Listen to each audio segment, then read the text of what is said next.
구독, 좋아요, 알림 설정 부탁드립니다. 그럼 사연 시작하겠습니다. 안녕하세요.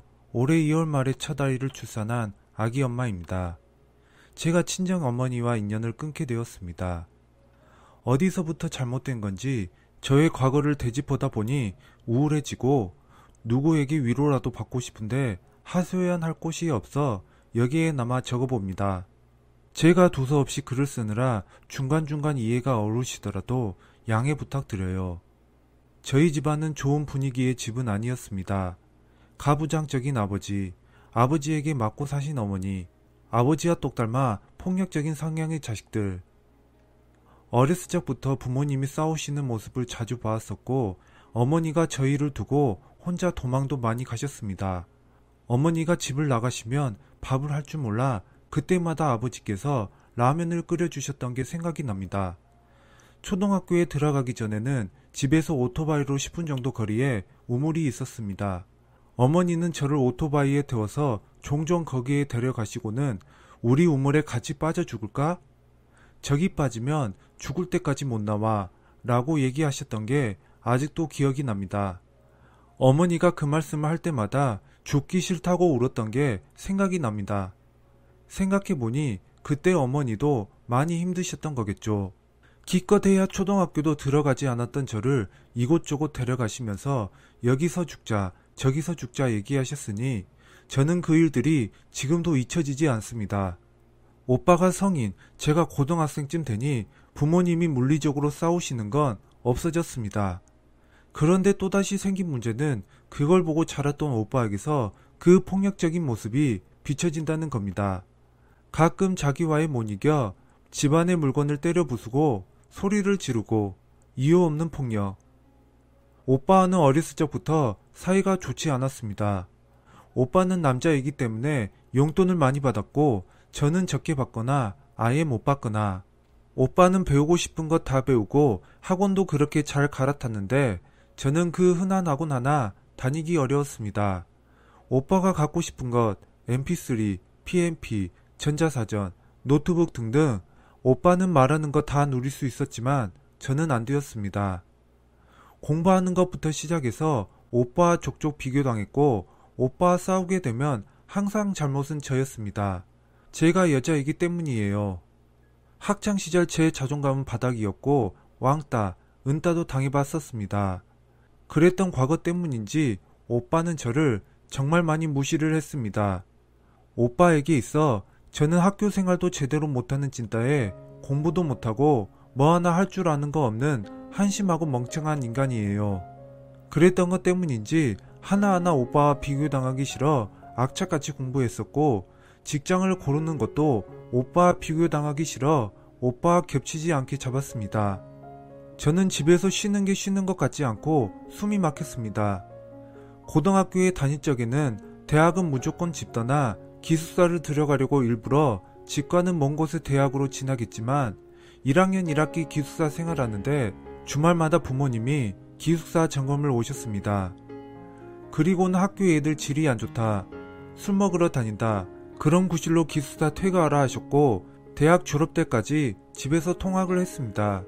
통학은 항상 새벽 기차를 30분 타고 가서 역에서 1시간 기다렸다가 또 통학버스를 1시간 타서 가야 하는 거리였습니다. OT, MT는 부모님이 허락해 주시지 않으셔서 무조건 불참이었고 저녁에 과 친구들끼리 밥 먹는 시간조차 저에게는 허락이 안 되었습니다. 학생 때부터 성인이 돼서도 제 통금 시간은 해지기 전까지였어요. 술에 대해 굉장히 부정적인 부모님이 성인이 돼서도 술을 먹지 못하게 하여 부모님이 보이는 데서 술을 먹어본 적도 없었고 술 냄새 풍겨본 적도 없었습니다. 고등학교 졸업하고 대학 학자금도 전액대출, 용돈도 통화가였기에 따로 없었습니다. 점심을 도시락 싸서 다녔습니다. 대학 졸업 후 직장생활 하면서도 드렸으면 드렸지 부모님 소원 빌려본 적 없었고 직장생활한 지 얼마 안 되어 가정상황이 안 좋아져 제 이름으로 대출 2,000에 드렸습니다. 어느 날은 이런 일도 있었네요. 직장에서 일을 하고 있는데 대뜸 전화 와서 대출을 5, 6천 해달라 하시는 겁니다. 이유를 물어보니 전셋집으로 이사가고 싶다고. 부모님은 월세 빌라에서 남동생과 살고 계십니다. 결혼 전이었던 저에게는 대출 6천이 너무 큰 돈으로 보였었고 모아둔 돈은 보태드릴 수 있지만 그 정도의 대출은 부담스럽다고 말씀드렸습니다. 오빠에게도 대출 얘기로 물어보았냐 하니 오빠에게는 그럴 수 없답니다. 오빠는 안 되고 저는 되는 이유는 뭔지. 7년 꺼내서 6천 대출도 안 되었었고 사정을 말씀드리니 한동안 투덜투덜 하시다 전셋집으로 이사가고 싶다는 얘기는 종종 하고 대출해 달라는 얘기는 더 이상 안 하시더군요. 결혼은 작년에 했는데 제가 혼전 임신으로 갑자기 결혼하게 되니 제 결혼할 때 제출 돈이 없다며 저에게 1,000만 원만 달라고 하셔서 보태드렸습니다. 결혼식은 뺄 것 다 빼고 가장 간소하고 저렴하게 진행했습니다. 결혼에 대한 로망이 항상 있었지만 혼전 임신인 저를 어머니가 부끄러워하셔서 신부 측 가객도 많이 부르지 않으셨습니다. 저에게도 혼전 임신한 제가 부끄러워 주변 사람들에게 제 얘기를 못한다고 직접 얘기하셨습니다. 상견례 자리에서 혼수 예물 다 빼자고 먼저 제안하신 것도 어머니이십니다. 신혼살림은 순수 저희 힘으로 살면서 하나하나 장만하라고 하신 것도 어머니시고요. 물론 저희에게 보태주신 돈 하나 없습니다. 결혼식에 돈 안 보태주셨다고 서운하진 않지만 단 하나 속상했던 것은 결혼 준비하는데 시부모님이 예물을 맞춰주시더군요. 상견례 때는 예물 예단 다 생략하자고 했지만 귀한 딸 데려오는데 예물 정도는 해주고 싶다면서요. 제가 극구 괜찮다고 해도 신랑과 제 결혼 반지, 제 목걸이와 팔찌 귀걸이까지 다 맞춰주셨습니다. 시부모님께 지금까지도 그 생각하면 정말 감사하면서도 이렇게 받아본 게 가족 한테서도 없었던 저인데 그때 당시 제 자신이 좀 작아 보이고 그랬습니다. 어머니께 시부모님께서 예물 비싸게 맞춰주셨다 보여드리니 당연히 나머지 딸 데려갔는데 당연한 거 아니냐며 결혼 비용은 다 남자 집에서 하는 게 맞다고 얘기하셨네요. 제가 결혼식 준비 비용에 쓰시라고 1,000만 원 드렸지만 식장 비용도 시부모님이 지불하셨고 스드메 같은 건 다 제 비용으로 지불해서 부모님이 지불하실 건 거의 없으셨는데 신랑 예물시계 하나 해주지 않으신 게 너무 속상하더군요. 결혼하고 나서는 시댁과 비교를 하기 시작했습니다. 임신 후반에 접어들면서 제가 기침 감기를 한 달 넘게 달고 살았는데 네 시어머니는 네가 손주 베고 있는데 탕 하나 안 다려주냐면서 욕합니다.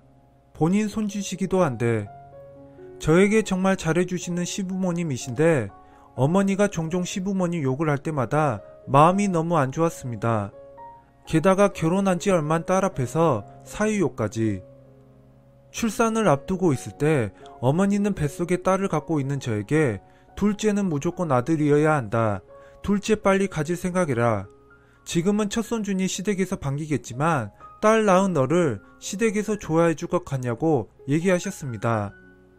저는 태어난 우리 딸 아이가 너무 예쁘고 소중한데 적다 보니 제 불만만 주저리 늘어놓았네요. 자라면서 지금껏 제가 불행하다고 생각해 본 적 없었습니다. 근데 제 신랑을 만나고 시부모님을 만나고 시댁 식구들을 만나니 하나부터 열까지 비교를 하게 되고 그동안 살아왔던 제 삶이 조금 불쌍해졌습니다. 친정 어머니가 인연 끊자고 한 후로 제 과거를 되짚어보다 울면서 생각나는 걸 막 적었습니다. 아, 친정 어머니가 인연을 끊자 한 이유도 짧게 적어보겠습니다. 2월 말에 자연분만으로 소중한 첫 아기를 출산하고 10일 조리원에 있다가 친정 어머니가 산후조리 해주신다 하여 친정에 갔는데 산후조리 중에 크고 작은 다툼이 있었습니다. 저는 최소 한 달은 몸쓰지 말고 산후도우미를 불러서 산후조리를 확실하게 하자고 신랑과 얘기가 된 상태였습니다.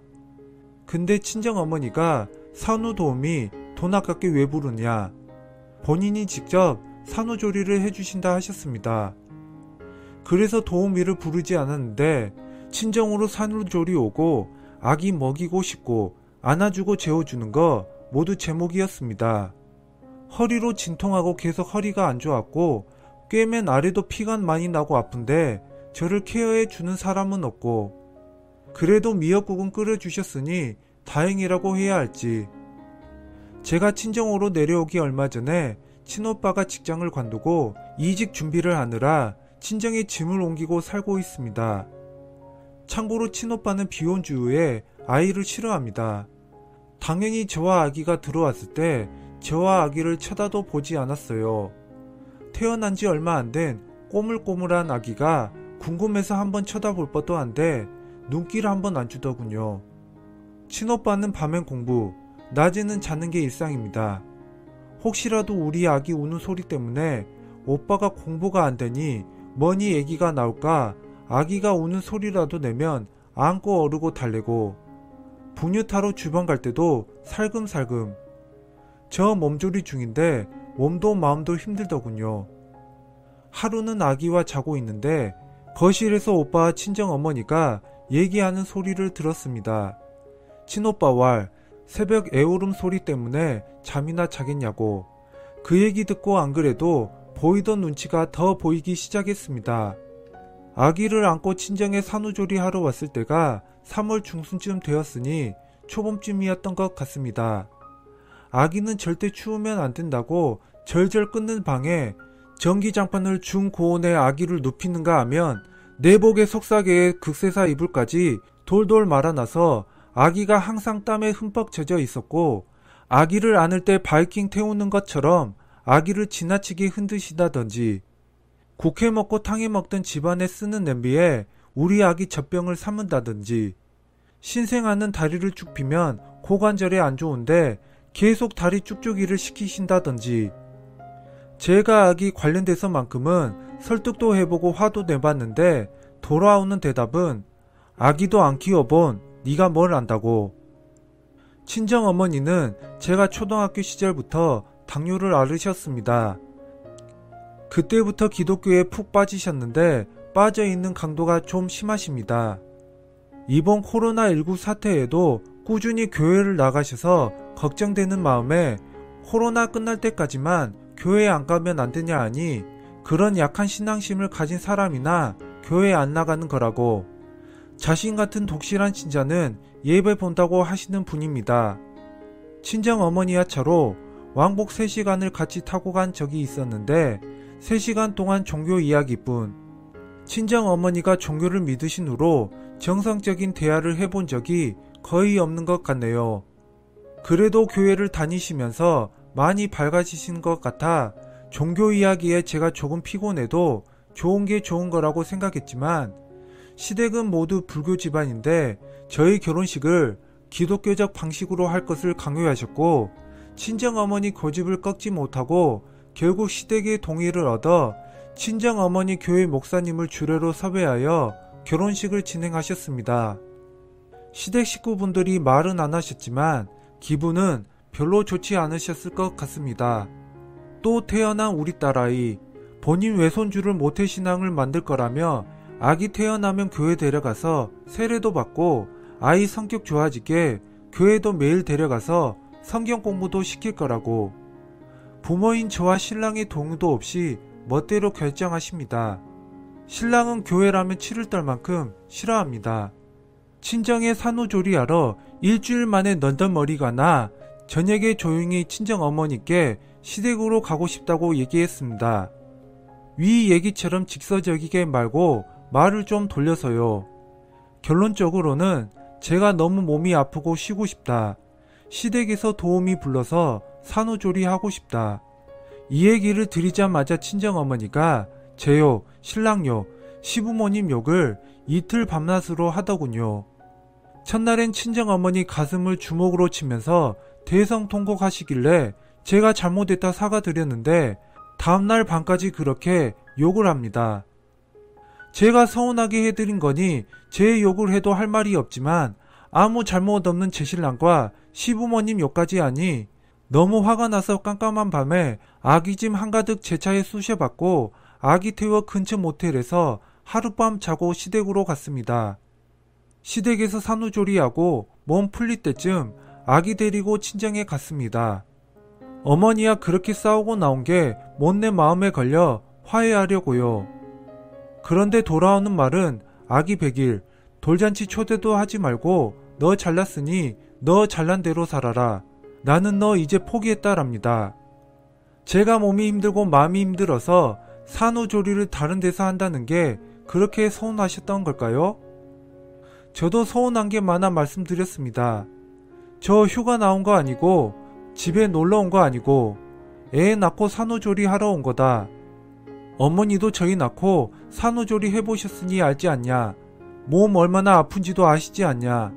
제가 몸이 아프고 산후조리가 안 돼서 옮기겠다는 건데 왜 제 몸 아픈 거를 어머니가 서운해 하시고 말고 왜 하시는 거냐. 제가 지금 산후조리 잘못해서 나중에 못 망가지면 누구를 탓할 것 같냐. 지금 탓 안 하려고 해도 나중에 어머니 탓하게 될 것 같다. 끝에는 거의 울다시피 얘기했습니다. 친정어머니는 제 얘기는 하나도 안 들리시는 것 같더군요. 그냥 너 잘났다. 너 잘났으니 알아서 살아라. 나는 이제 없는 딸이라 생각하겠다. 딸은 원래 남 주는 거라 있다고도 생각 안 했다. 제 가슴 후배 파는 말만 하시면서요. 결국 친정어머니랑 인연 끊은 채로 지금 이렇게 살고 있습니다. 친정어머니가 전화도 안 받으려 하시고 대화하려 해도 벽 보고 얘기하는 느낌이니 풀 방도도 없어 가슴만 답답합니다. 아, 제가 산후조리를 집에서 못하는 이유는 저희 신혼집이 인천항에서 배 타고 가야 하는 섬입니다. 섬 안에 병원이 있긴 한데 정말 기본적인 약과 주사밖에 없고 아기는 체온 조절이 안 돼서 자주 열 오르고 아플 수 있다고 하는데 섬에 있는 병원에서는 아기 케어가 안 되어 아기가 100일 될 때까지만 육지에서 지내기로 한 겁니다. 비록 부모님께 좋은 건 많이 해드리고 살갑게 구는 딸은 아니었지만 성인이 된 순간부터 부모님께 해 끼치는 딸 안 되려고 지금까지 아등바등 살아왔다고 생각합니다. 그런데 지금 저는 천하의 모진 딸, 자식된 돌이 못하는 딸이 되었습니다. 어디서부터 잘못된 건지. 제가 아직 생각이 많이 어린가 봅니다. 제가 잘못한 게 어디서부터인지 솔직히 모르겠습니다. 정말 열심히 살아왔는데 부모님도 저를 낳아주시고 길러주신 분들이니 그 도리는 다해야 한다고 생각해 왔는데 너무 힘드네요. 이번 사연 어떠셨나요? 좋은 의견 부탁드립니다.